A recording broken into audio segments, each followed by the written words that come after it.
Hello everyone, myself Dr. Vinayak Gandal from KMC College Khopoli, and today we are going to learn about residential status. So dear students, as you know that as per the Income Tax Act 1961, residential status is an important concept, and even the determination of residential status is very important from income tax point of view. Okay.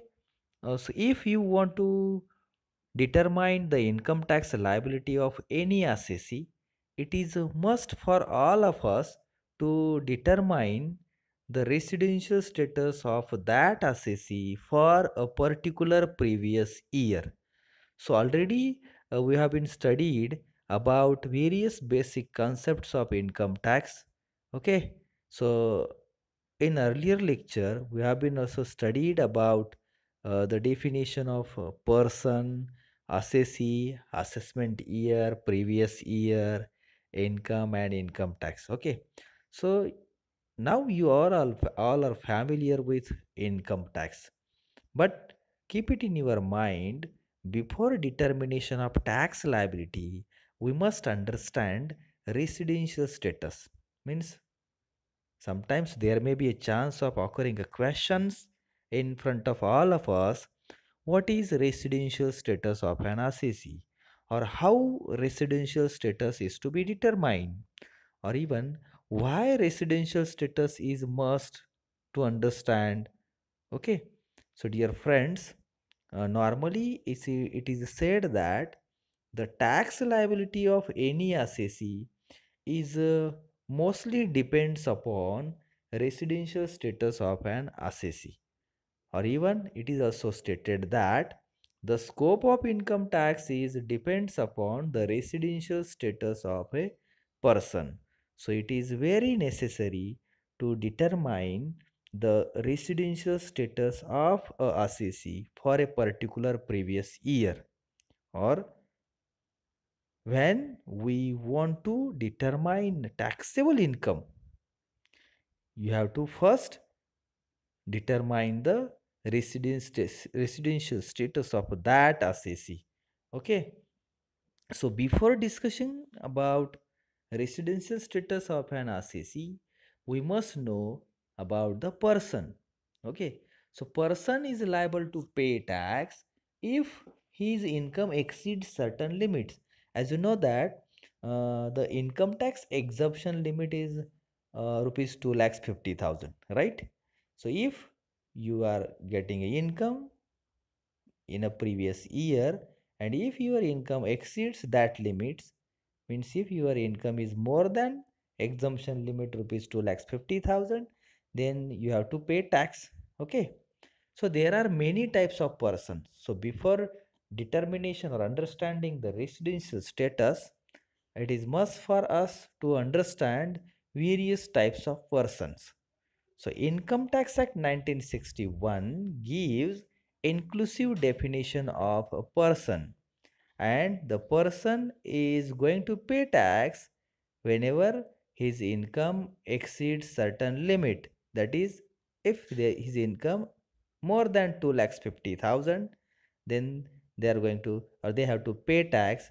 So it is necessary for all of you to understand the concept of person. So Income Tax Act 1961 gives inclusive definition. So person includes a individual. Individual means a common or a human being. Okay. So any common human being, if he is earning money during the previous year, and if he is going to pay tax, or if he is required to pay tax, so the individual also come under the category of person as per the Income Tax Act. Okay. Person also consists of HUF. HUF stands for Hindu Undivided Family. So nowadays there are some HUFs. Okay. So in the case of HUF, whatever income of that family, and if such income of HUF is chargeable to tax, in that case, one person will have to pay tax. So in the case of HUF, there is a one person who is responsible called as a Karta. So in the case of HUF, Karta of that family is liable to pay tax if the entire income of family, that is called as a HUF, is exceeds the income tax exemption limit which is prescribed by the Income Tax Act. Okay. Person also consists of BOI, which stands for body of individuals. For example, if two or more individuals comes together or they form any body for social or other purpose, and if the BOI is getting income and liable to pay tax, then BOI also comes under the category of person as per the Income Tax Act 1961. Okay. Person also covers AOP, which is called as a association of person. If many person comes together and form a association, and if the association of persons is liable to pay tax, then the AOP also covers under the category of person. Person also consists of company. Company may be a domestic company or foreign company. So whatever type of company is there, either domestic or foreign, is also covers under the category of person. Then person also consists of firm. Firm is partnership firm. Nowadays there are many partnership firms and they are doing their business for profit making purpose. So in such a case, if the income of partnership firm is exceeds certain limit as per prescribed by the Income Tax Act, then they are going to pay tax or they have to pay tax. So in such a case, so such type of partnership firms also come under the category of person. Then person also consists of every artificial judicial person, means a person which is artificially created by the person. So in that case, means for example, there are many temples. Okay, in the such a case, the artificial judicial person is there, and if they are getting income by way of charity, donation, subscriptions, in such a case, if their income exceeds certain limit, then so the such artificial judicial person also liable to pay tax and comes under the category of person. Okay.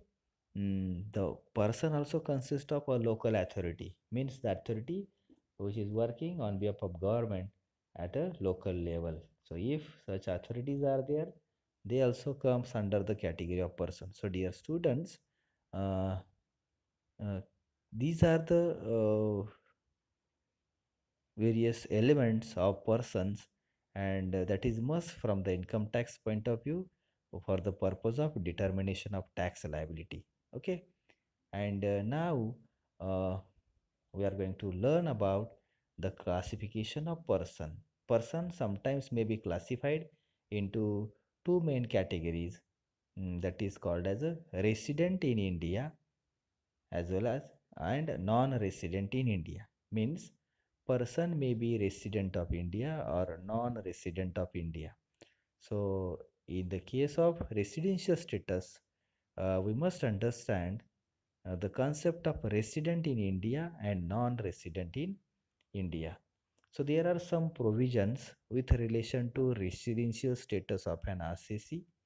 Okay. So dear students, it is also stated that residential status is to be determined for every previous year. Means in each previous year, it is necessary to understand the residential status of a particular assessee for the purpose of determination of tax liability. Another provision is that the residential status and citizenship is totally two different things. Okay. So residential status and citizenship are not related. So in some cases, resident may not be a citizen of that particular country, or citizen of a country may not be a resident.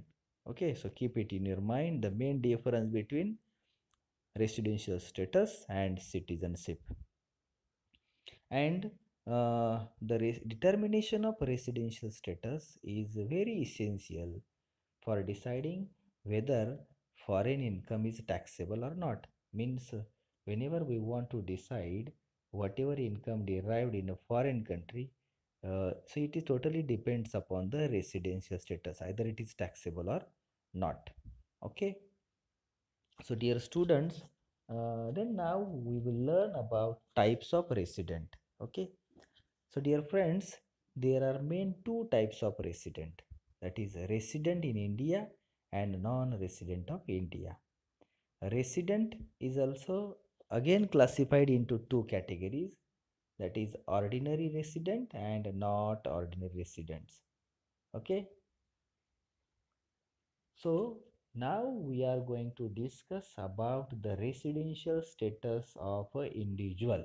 Okay, so the determination of residential status is mainly related with all types of persons like individual, AOP, BOI, company, partnership firm, every judicial, artificial person also. But now we are just uh, going to learn about residential status of individual. So first type of resident, that is called as a resident individual. Okay, so the person is to be treated as a resident individual if he satisfy any one of the basic condition. Means there are some basic condition, and the person who satisfy any one of the basic condition, the person become a resident individual. What are the basic condition? So if the person is to be said that a resident individual, if he is in India during the previous year for a period of 182 days or more, or the person is to be treated as a resident individual if he is in India for 365 days or more during the 4 immediately preceding the previous year, and he is in India during the previous year for a period of 60 days or more. So dear students, these are the two basic conditions for a person becoming a resident individual. If the person satisfy or fulfill any one of the basic condition, that the person is to be treated as resident individual. Okay, another type of resident, that is called as a non-resident individual. So non-resident individual means the person who is the resident of other country, like foreign countries like USA, UAE, Africa, Japan, Australia, etc.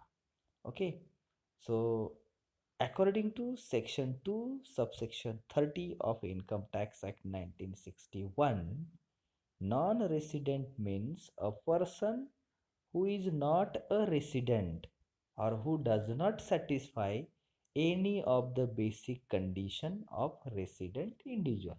Okay, so in short, non-resident individual means the person who does not satisfy any one of the basic conditions of resident individual. Or in other words, it is also stated that the person who is the citizen or resident of foreign country is also called as a non-resident in domestic country. Okay, another type of resident is called as a resident and ordinary resident individual. So the person, a resident individual, may be either an ordinary or not ordinary resident, or the person is to be treated as a resident and ordinary resident. So there are some legal provisions. So the person is treated as a resident individual if he has been a resident in India for at least 2 out of 10 years immediately preceding the previous year. And another provision is that he has been in India for a period of 730 days or more during the 7 years immediately preceding the previous year. So, dear students, the person who is treated as a resident individual if he satisfy these two legal provisions. Okay. Another type that is called as a not ordinary resident.